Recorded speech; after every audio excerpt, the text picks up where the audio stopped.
back. Hello again to all and welcome back into the channel for this week's review of Black Lightning, Episode 8, The Book of Ruin, Chapter 3, Things Fall Apart. Now, as is customary on this channel, we must warn you there will be major spoilers as we discuss the events of each and every episode that we review. So if you haven't seen this episode and you like that fresh experience, be forewarned. So now we finally get back to our regularly scheduled program as Grace and Anissa has returned home to Freeland from their honeymoon in Akashic Valley and from the events that took place in the Painkiller Pilot. And not long after, the two arrive at the Peirce residence for their surprise or not so surprise party set up in honor of their new marriage, which if you think about it could also serve as a celebration for the show's return. It seems that Tobias has pitched in as well with the festivities with his own surprise raid from the FBI. Now we knew from the build up to this episode that Tobias was going to come at Jefferson one way or another. But what he does in this one episode is more than enough to make up for what he's been wanting to do this whole entire season. Tobias is on some straight pettiness, and the party was only the beginning. Now Marcel, who's doing the pick fighting a few episodes back, tells Jefferson about the foreclosure on his father's house, where Marcel was once staying but now has been bought up by Tobias. Also, the clinic where Anissa works has mysteriously been upgraded with the ability to treat more serious conditions.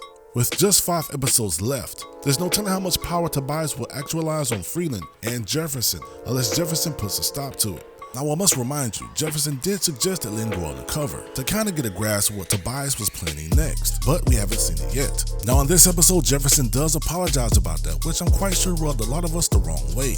However, the way that Lynn looks as she's shooting up Gamby with Val's meta ability, she seems dangerously close to a relapse. I mean, just listen to how she sounds. Waves of energy pushing into your tissue, and then it happens simultaneously, and you become the feeling. Try to kick, man. This be calling me, man. Now, given the fact that Tobias has pulled every type of move out of his arsenal, hence the title of this episode, we still haven't seen Tobias make his move on Lynn yet, which has been set up a bit in prior episodes. But from the looks of it, she is still clearly vulnerable and susceptible if that were to occur. So if you think about it, it was a good thing that Jefferson has not went off the deep end this episode, though he still hasn't embraced Jennifer yet, even after the new Jen calls him dad. Do you see where I'm going, or the show could potentially go with this? It could get ugly, so I'm still keeping my reservations, not so much as a prediction that Tobias could very well have his way with Lynn given the right conditions, which we are still not far off from. I just want to make sure we are prepared if that does happen. So we get to see Jennifer go back to school as her new self and finds a guy to crush on after just being in school for a few minutes.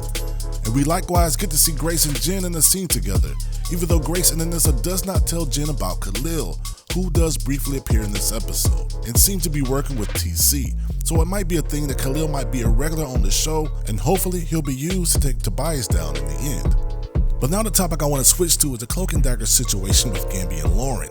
Here we are going on the 8th episode, and Gamby is still running a game on her, an effective one at that, even though one could argue Gamby is doing it for the right reasons, because those guns are a viable threat to Metas, aka Gamby's friends.